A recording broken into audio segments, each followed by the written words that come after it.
O programa sobre a ótica legal traz hoje o Dr. Juliano Costa Couto, mineiro de alma, que está há 18 anos na advocacia, professor, secretário adjunto da OAB-DF, mestre em Direito Constitucional. Doutor Juliano, muito obrigado pela sua presença, que nos honra em muito, e até mesmo porque é protagonista da existência do Sim de Itamaraty. É uma honra tê-lo aqui conosco. Eu que o diga, para mim é uma honra, como falamos, acompanhamos a concepção do Sim de Itamaraty, seu crescimento, sua gestação e sua evolução, que a cada dia vem conquistando seu espaço. Para mim também é um motivo de honra estar aqui e prestar esse serviço em parceria com pessoas tão bem preparadas e tão bem intencionadas, Alexei. Somos todos cúmplices, é fato. Doutor Juliano, começamos. Quais são as causas coletivas já ajuizadas pelo Sim de Itamaraty, objeto das ações, atual em andamento, e as possibilidades de sucesso dessas demandas? O escritório hoje, ele vem, inclusive, em parceria, afinidade muito grande com a assessoria jurídica interna do sindicato. Estamos tentando estar atentos a temas que sejam de interesse dos sindicalizados, que eu entendo que o sindicato, um dos grandes, trabalhos que podem ser feitos é a da ação judicial. Então, hoje há uma ação buscando a equivalência do auxílio alimentação dos servidores do Itamaraty para o Tribunal de Contas da União, cujo valor lá é maior. Essa discussão, há uma expectativa de reversão de uma decisão inicialmente não favorável no Tribunal Regional Federal. Estamos trabalhando para isso, tanto o nosso escritório e este sindicato, como outras entidades. Uma outra ação que também apresentamos ao sindicato, e entendemos que foi com uma força muito boa, é a ação que visa a restituição das parcelas previdenciárias e de imposto de renda recolhidas indevidamente dos servidores, quando a percepção do adicional de 1/3 de férias. E vimos que interessante, Alexei, o sindicato ele tem hoje a perspectiva de, às vezes, lutar em prol dos interesses e buscando benefícios dos seus sindicalizados, sem necessariamente ir contra o Ministério das Relações Exteriores, né? Você pode buscar a luta dos interesses associados em outras esferas de atuação.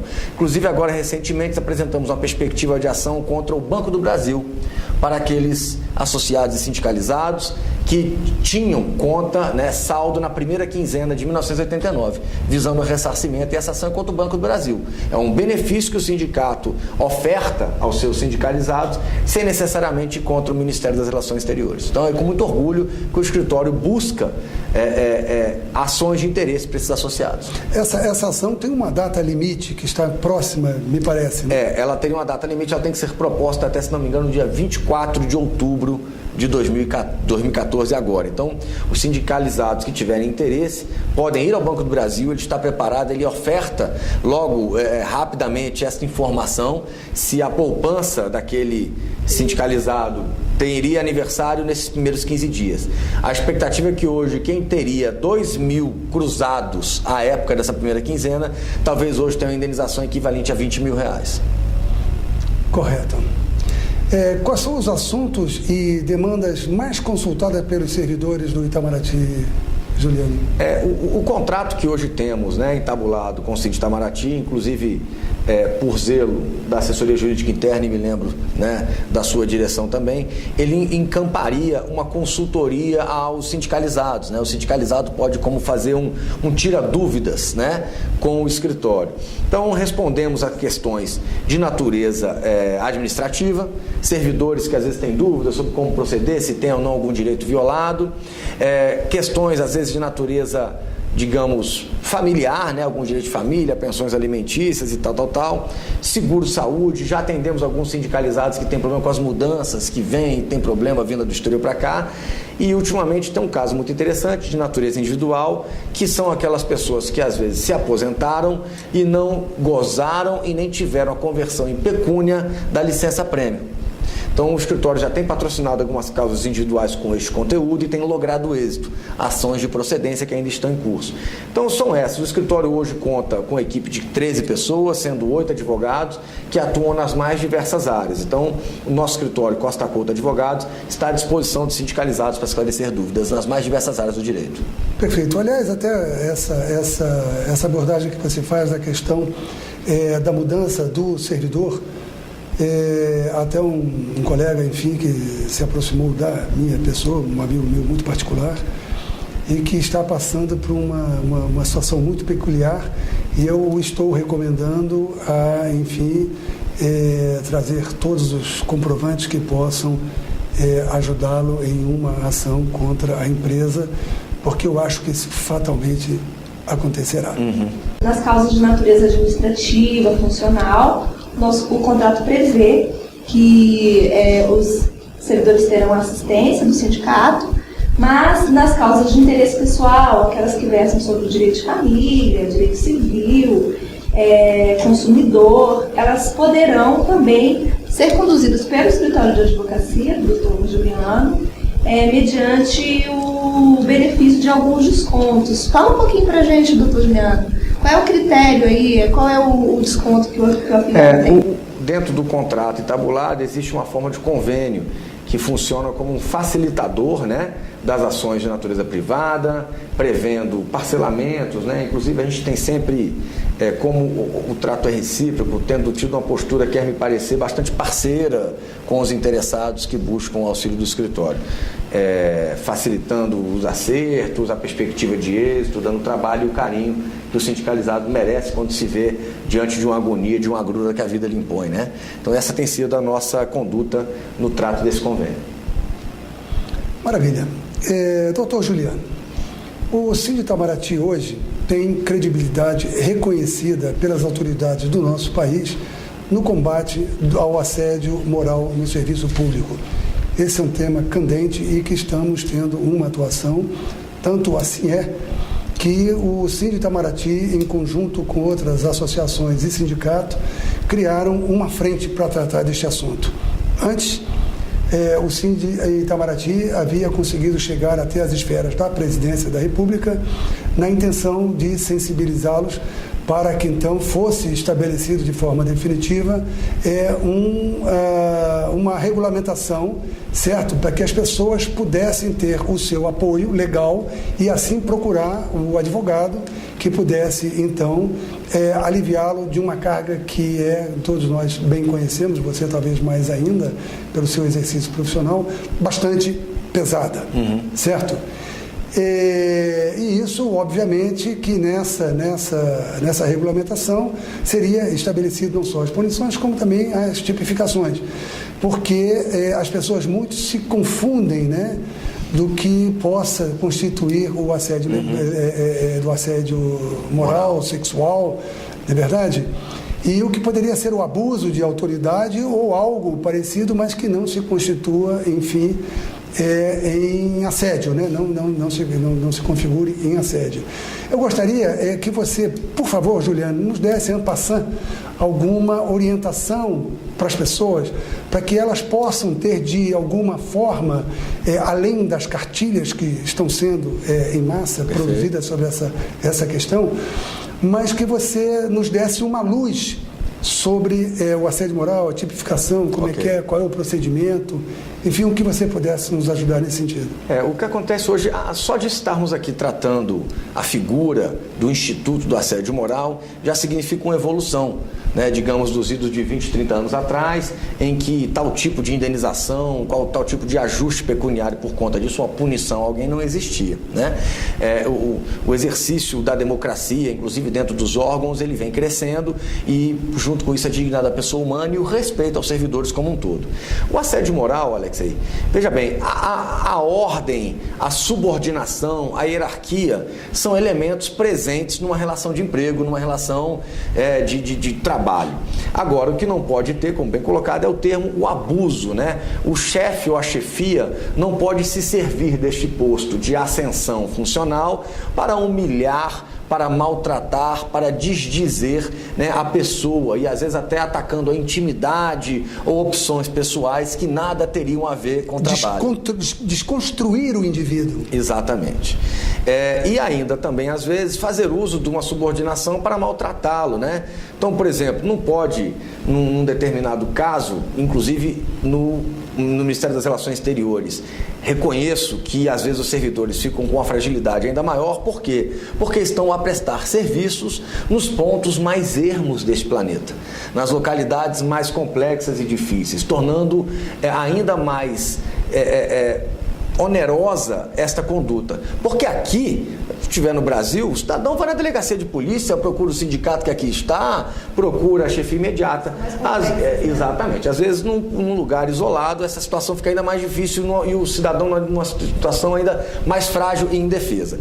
Mas vamos lá. O assédio moral é quando o chefe ou o funcionário ultrapassa a linha do que seria aceitável para isso. Como você bem colocou, não temos ainda uma legislação que especifique, e aqui registro em público o reconhecimento do sindicato tentando buscar isso, é louvável, junto com outras entidades. Já tive a oportunidade de acompanhá-los por 2 vezes ao Palácio Planalto, né? Junto à assessoria com o projeto de lei, a assessoria interna do sindicato. Vocês fizeram um trabalho bonito de identificação de estados e municípios que possuem legislação já sobre o tema, né? Resta agora o Congresso Nacional se sensibilizar da importância disso. Pois é, mas para isso, né, doutor Juliano, a OAB-ODF até, com a Comissão de Direito Sindical, está apoiando a frente na propositura desse projeto de lei federal, né, para ser aprovado no Congresso Nacional. Mas esse projeto, pelo que tudo indica, tem que partir da iniciativa do Poder Executivo. E aí eu pergunto, qual é a sua opinião sobre a repercussão que essa lei de assédio moral ela poderá trazer para a sociedade, né? Não só para esclarecimentos. E se mesmo sem essa lei é possível o servidor público ajuizar uma ação de assédio moral para que a União seja indenizada e que ele seja acolhido na sua pretensão. Eu costumo brincar nas minhas aulas, Alexia, que eu brinco que o mundo seria perfeito se o Clark Kent, o super-homem, né, efetivamente existisse. Não sei se vocês se lembram, quando a Lois Lane morreu, ele girou ao contrário a Terra virou ao contrário, a Lois Lane voltou, ela viveu de novo, exatamente. Então, ou seja, porque quando você tem uma situação de assédio moral, o sofrimento já aconteceu, a maledicência já existiu, né, noites mal dormidas já aconteceram. Então, isso nós não temos como voltar atrás. Agora, temos uma justiça, que é a dos homens, é uma justiça possível, e que é um pouquinho justiça postiça, que é aquinhoar pecuniariamente, com dinheiro, né, este cidadão que assim sofreu. E aí, obviamente, os valores e a forma de como isso acontecer vai depender do caso concreto. E veja que hoje em dia já está reconhecido, Eliane, que até não dar trabalho a um funcionário, deixá-lo sem atividade, é também assédio moral. Então, a gente quando pensa que assédio moral é só maltrato, só xingamento, só humilhação, não necessariamente. Você não dar atividade a um funcionário, a um servidor, é sim assédio moral, porque a autoestima dele vai ficar muito baixa. Então, mesmo sem legislação específica, o servidor que se sentir lesado deve juntar provas dos maus tratos que a ele vem sendo dado, a ele vem sendo submetido. Ele tem que ter provas, podem ser documentos, se possível, nem sempre o assediador assim o faz, né? Mas no mínimo provas testemunhais que podem ser trazidas a juízo e demonstrar, porque no direito tem um dito que alegar sem provar é o mesmo que nada falar. E o crime do assédio é um crime que às vezes é feito às escuras, é feito na calada, mas o assediado tem que se preparar para isso, né? Para quando ele vir a juízo, ele merecer a devida indenização. E aí eu te pergunto, tem alguma ação judicial em que o escritório defendeu algum servidor do Ministério das Relações Exteriores? No caso do Ministério das Relações Exteriores, não há nenhum caso concreto ainda sobre isso. Nós temos outras entidades associativas, outras empresas públicas, em que já movemos ação de assédio moral e tivemos êxito. Já tivemos condenação de R$30 mil, condenação de R$40 mil. Então, assim, o judiciário está atento a isso.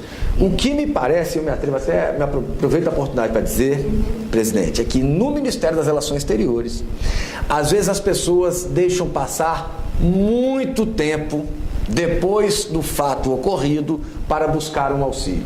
Ou para perceber que está numa situação de assédio moral. Então, fomos já indagados de assédio moral que aconteceram em 1994, na embaixada tal, 1998, e aí você teria até talvez, tecnicamente, a aplicação do Código Civil, que diz que não ocorre prescrição contra os servidores em serviço no exterior. Mas, no caso do assédio moral, telespectadores e sindicalizados, né? Existe um princípio que é aplicado pelo judiciário chamado princípio da imediatidade.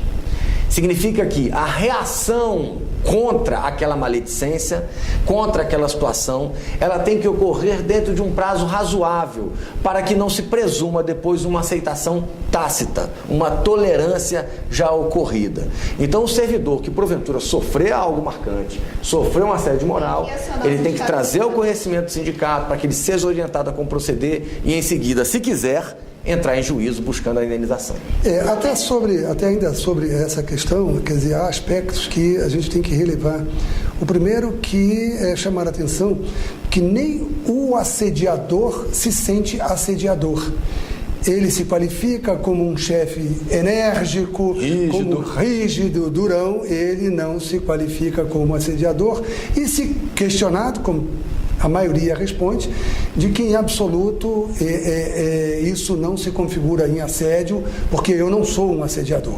Ele esclarece. A outra questão que eu também acho que deve ser relevada é a dificuldade em se conseguir provas.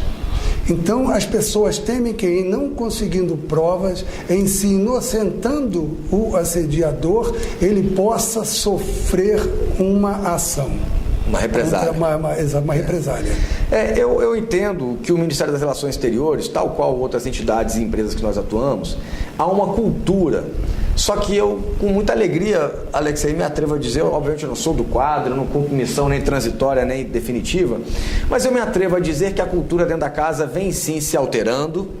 Com certeza. O diálogo hoje existente entre as diversas carreiras, quer me parecer, é muito mais profícuo e próximo do que era antes. As entidades, inclusive o Síndico Itamaraty, tem ganhado muita força nesse diálogo. Então, tivemos, sem falar do caso concreto, recentes punições, né, dadas que antes talvez fossem inimagináveis. E digo mais, eu acho que vem sendo uma preocupação como um todo do Ministério de evitar isso. Então, os potenciais assediadores talvez estejam mais atentos. E é importante dizer que você fez um registro muito inteligente. Recentemente aqui em Brasília tivemos a divulgação tornada pública de uma condenação de uma empresa que ela mandava o funcionário privado que menos tivesse vendido naquele mês dançar e rebolar e não sei o quê. E você veja que o cidadão que promovia isso, ele por óbvio se achava um motivador. Né? Ele achava que o funcionário ia querer vender muito, mas sem se identificar com o mal que ele fazia, aquele funcionário. Então veja que o assediador não necessita ser necessariamente doloso. O assédio ocorre também pela negligência. O sem querer também seja a indenização do Estado, obviamente pelo ato do seu servidor. Certo. Juliano, esse é um assunto, a questão do assédio, até eu quero chamar a atenção, parabenizar a atual gestora da COR, porque ela simplesmente conseguiu transformar um problema num horizonte de soluções. Um problema sério, grave de soluções. Ela muito se empenha, ela incorpora todos esses questionamentos e, junto com, enfim, o Síndico Itamaraty, temos logrado diminuir bastante essas questões, evitando que elas cheguem ao escritório do Dr. Normando para uma solução mais drástica, né? É importante entender que a questão do assédio não é um conflito entre carreiras. Não é. Assediador tem nome, tem CPF e tem endereço residencial. Certo? Porque, pelo fato da incidência ser maior nesta ou naquela carreira, não significa dizer necessariamente que esta ou aquela carreira é de assediadores. Isso é fato. E que o assédio acontece só de chefe para subordinados, né? Não é. Em alguns casos, existe aí uma insubordinação jurídica, né? O próprio subordinado ou grupo de subordinados praticam atos para que o setor ou a divisão ela não se desenvolva, não cumpra suas metas. Então, é bom deixar isso definido, porque realmente nosso papel como sindicato tem sido de instruir as pessoas se as situações onde elas se encontram, elas são situações que caracterizam assédio moral. E aí o Síndico Itamaraty tem adotado uma estratégia muito interessante, que ao receber as denúncias, o departamento jurídico, juntamente com o escritório, é feita uma análise da denúncia, nós instruímos o servidor, e aí, se for necessário, nós atuamos juntamente com a corregedoria, porque o objetivo é salvaguardar o ambiente de trabalho, resgatar, porque todas as organizações, você tem conflitos, né, conflitos de trabalho diariamente. Eles existem, têm que ser mediados, sim. Verdade, esses conflitos têm que ser mediados, e no caso extremo, sim, poderá ser levado, enfim, à espera do judicial, a denúncia à espera judicial, para uma solução. É verdade, Helene, muito bem pontuada a sua parte, e agradeço o fato de chamar a atenção. A outra questão que eu acho muito importante, eu quero dizer a você, Juliano, que quanto à questão da dedicação exclusiva, nós ainda, ao que me parece, pelo que se conversa nas rodas de conversa do Ministério das Relações Exteriores, nós não temos isso muito claramente definido, certo? Quer dizer, dedicação exclusiva, o subentende que o servidor deverá cumprir a sua jornada de trabalho superior às 40 horas estabelecidas? Ou isso passa a ser hora extra? Como funciona isso? Essa questão da dedicação exclusiva e o horário de trabalho. Na verdade, quando se fala de dedicação exclusiva, é porque há uma presunção de que esse servidor não exercerá outra atividade profissional remunerada, salvo de magistério, desde que haja compatibilidade de horário. Esse é o primeiro aspecto. Dedicação exclusiva não significa que ele está dedicado 24 horas por dia ao seu trabalho. Não é isso. Então, ele tem que cumprir as 8 horas diárias, e o que ultrapassar as 40 horas semanais é hora extra? Na verdade, a 8.112 regulamenta, né, a atividade laboral do servidor público, que é uma lei, entendo eu, aplicável subsidiariamente às relações havidas entre servidores do Ministério das Relações, né, e o próprio MRE, e que, por exemplo, um cidadão, se ele estiver sozinho numa embaixada por uma semana, e ele trabalhar lá 14 horas por dia durante 7, 10 dias, por necessidade de serviço, obviamente que não se pode presumir que ele está lá para isso. E que este fato não geraria para ele nenhum tipo de contrapartida, né? Seria enriquecimento ilícito por parte do Estado, se locupletar de sua própria torpeza, porque é erro do Estado não prover aquele posto com o número mínimo de servidores, né? Que inclusive já deve haver previsão para esse tipo de ocupação. Ou seja, se um servidor ultrapassa em muito, né, o trabalho limite previsto na lei, ele deve ser de alguma forma recompensado, aquionado por conta disso. E recentemente o escritório de vocês proferiu um parecer sobre a jornada de trabalho dos servidores do Ministério das Relações Exteriores. Porque o que verifica-se hoje é que, na ausência do controle de frequência, um controle de frequência efetivo, tanto no Brasil como no exterior, a maioria dos servidores tem cumprido jornada extraordinária, principalmente com a implantação dos plantões, né? E com um conceito de que servidor em dedicação exclusiva está à disposição do Estado e não teria que se subordinar à jornada das 40 horas semanais. As carreiras de oficial, assistente, chancelaria e diplomata são carreiras de dedicação exclusiva. E aí eu pergunto, eles devem ou não bater ponto? Eles têm que cumprir jornada superior, diária, das 8 horas diárias? Qual é uma forma de compensação? Qual foi a posição do escritório sobre esse assunto? Nós identificamos que, ainda que as carreiras sejam remuneradas por meio de subsídio, né, existem precedentes em que há uma perspectiva de remuneração, obviamente levando-se em conta cálculos, né, dessas horas extraordinárias laboradas, né. Não é proibido o servidor trabalhar em hora extra. O que me quer me parecer que seria indevido é que esta atividade extra jornada não sofresse nenhum tipo de remuneração, ou como também há uma perspectiva de solução, até por um normativo interno do Ministério, né, de um mínimo, uma forma de compensação. Essa é uma forma, quer nos parecer, presidente, de dar proteção ao Ministério quando precisar ter a retribuição do trabalho do servidor e, ao mesmo tempo, dar ao servidor uma perspectiva de solução de ter momentos de folgas maiores ou compensação com dias livres, né, por conta do trabalho exercido em sobrejornada anteriormente.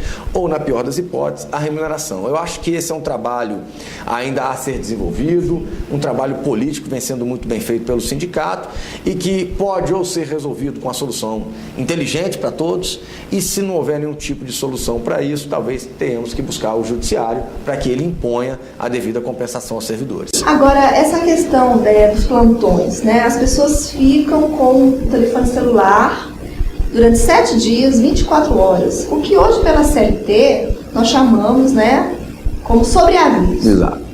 E a Lei 8.112 ainda não fala dessa modalidade de atendimento, né, o servidor leva o celular para casa e fica à disposição da União para trabalhar. Qual seria uma forma de solucionar essa questão dos plantões? A compensação? A compensação me parece um formato bem razoável, né? Em que o próprio gestor poderia antever, às vezes, momentos de pico, de crise, como algum evento internacional, tal, e, ao mesmo tempo, depurá-las depois com uma forma de compensação, obviamente, num prazo não muito extenso, né? Acordos coletivos, trazendo o parâmetro da CLT e de empregados privados, e que não é nenhum absurdo utilizar esses parâmetros para o servidor público, como assim já fez o Supremo na lei de greve, né?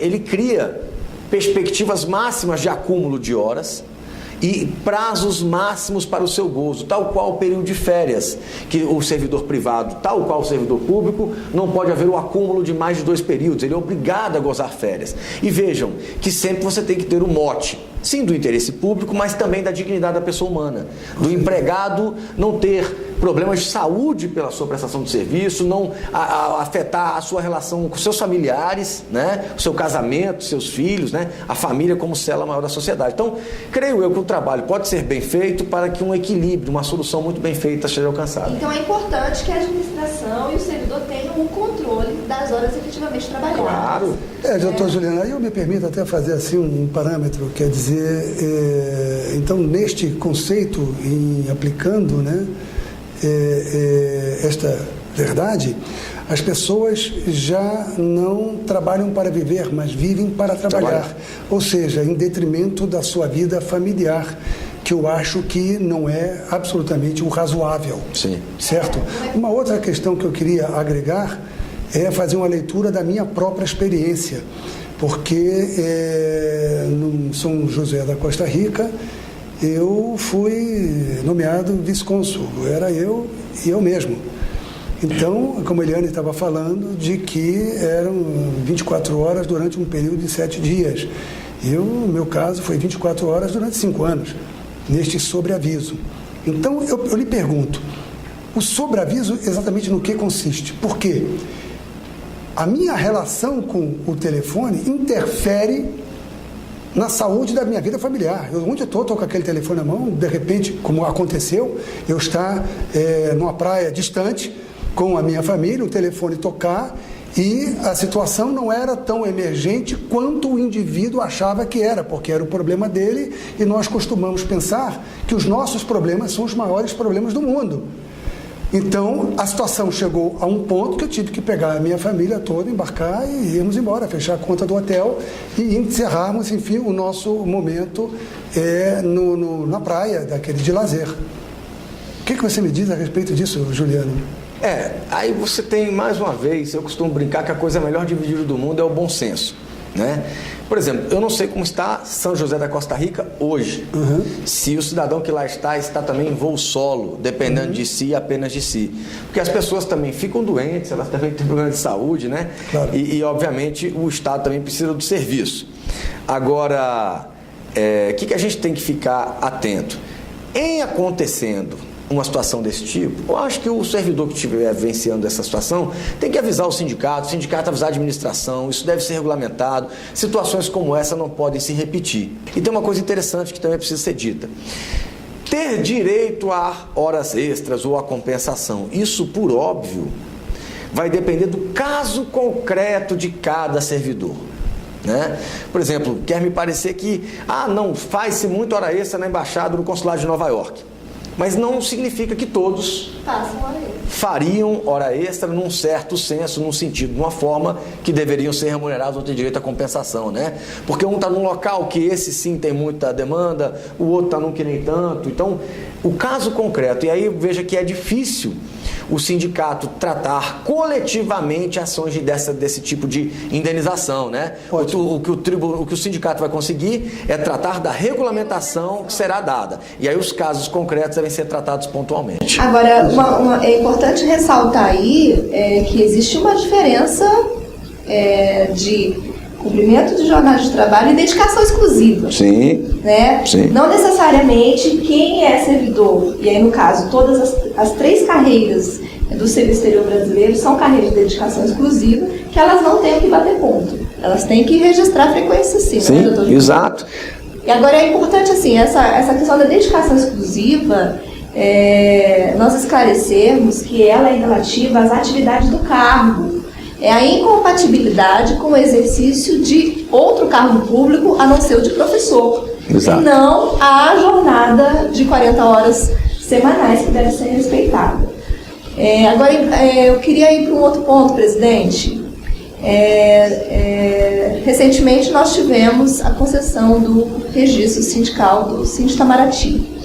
É um fato. No dia 4 de julho, agora de 2014, foi publicado no Diário Oficial da União o reconhecimento do Sindi Itamaraty como entidade sindical única, representativa dos interesses dos assistentes de chancelaria, dos oficiais de chancelaria, diplomatas e servidores PCCs e PGVs. Muita coisa muda, né, doutor Juliano? Agora, com certeza. Com o registro sindical. Com certeza. O que isso significa em termos de representatividade? O questionamento seria o seguinte: até o dia anterior à data, né, da publicação no Diário Oficial, tudo que nós tínhamos era o CNPJ. Agora, não mais. Além do CNPJ, nós temos a carta sindical. Que diferença isso faz? Ou seja, saímos do nível de um conselho, de uma associação, certo? E ganhamos a dimensão de um sindicato. Você poderia nos dar as explicações em detalhes do que poderia ser essa transformação? As diferenças são muitas, enormes, marcantes e importantes. A primeira delas, me atrevo a dizer, porque estava lá quando concebemos a ideia do sindicato, eu fico feliz de ver essa carta sindical, porque eu digo que os otimistas venceram. É verdade. Primeira coisa é isso, porque eu me lembro de ouvir, isso nunca daria certo, isso nunca aconteceria, e ponto 1. Então, parabéns. Inclusive vocês dois que participaram disso também e outros também. mais. Então, você também. É motivo de muito orgulho. E mais ainda, o nosso envolvimento no auxílio de alteração de estatuto, de adequação Eliane, dos requisitos que tinham pelo Ministério. E eu não vou negar que em alguns momentos eu falei, esse negócio também talvez não saia, e é com muito orgulho que vejo e sinto essa notícia. Então, quais seriam rápidas diferenças? São muitas, mas pontualmente as mais importantes. Primeiro, essa carta sindical dá ao Sindi Itamaraty o poder de representar indistintamente todos os servidores encampados por essa categoria, sejam eles ou não formalmente associados ao Sindi Itamaraty. Então esse é um primeiro poder extremo, contundente, importante. Segundo, vocês têm experiência de que o Ministério do Planejamento, Orçamento e Gestão também só dá voz formal, definitiva, concreta aos portadores dessa carta sindical. Sindi Itamaraty, que já tinha braços e pernas, já tinha dado alguns tapas e alguns apertos de mão, o Sindi Itamaraty agora ganhou uma voz definitiva como interlocutor único de suas categorias. Então isso é muito importante. E além disso, dá ao Sindi Itamaraty também a perspectiva de ingressar em juízo, representando todos os servidores do MRE, e também a se avaliar, me atrevo a dizer aqui, talvez indo além, a questão de se cobrar ou não o dia de trabalho de seus servidores que estão sob sua égide, sua contribuição sindical, e se não for feita espontaneamente com a parceria dos órgãos encarregados, às vezes até avaliar o ingresso numa ação judicial, para que aí sim o sindicato ganhe aí, perdão, mas é o fato, o poderio econômico para ter absoluta independência, mais ainda, de exercer seus mistérios. Então, entre outras, esses talvez seriam os pontos mais importantes da obtenção de uma carta sindical, e me atrevo a dizer, como disseram no começo, né, tenho 18 anos de advocacia e patronal eu já tinha participado diretamente de outras, mas laboral é a primeira carta sindical, então registro aqui também a minha emoção e a minha alegria de ter feito parte dessa conquista. Doutor Juliano Costa Couto, muito obrigado. O Sob a Ótica Legal encerra nesse momento, muito apesar de ainda termos muito o que conversar. Eu acho que as oportunidades não faltarão e aqui estaremos, verdade, para trocarmos ideias e propormos soluções aos problemas que seguramente chegarão ao SIM de Itamaraty. Muito obrigado, que tenha um maravilhoso fim de semana. Muito obrigado, obrigado a todos que tiveram a paciência de nos ouvir. Acredito eu, a interlocução é uma das coisas mais importantes da vida e mais ainda dos servidores da vida sindical. Parabéns, Alexei, pela gestão que tem feito, parabéns, Eliane, pelo trabalho que tem feito e a todos os servidores do SIM de Itamaraty. Estaremos sempre à disposição, uma honra trabalhar para vocês.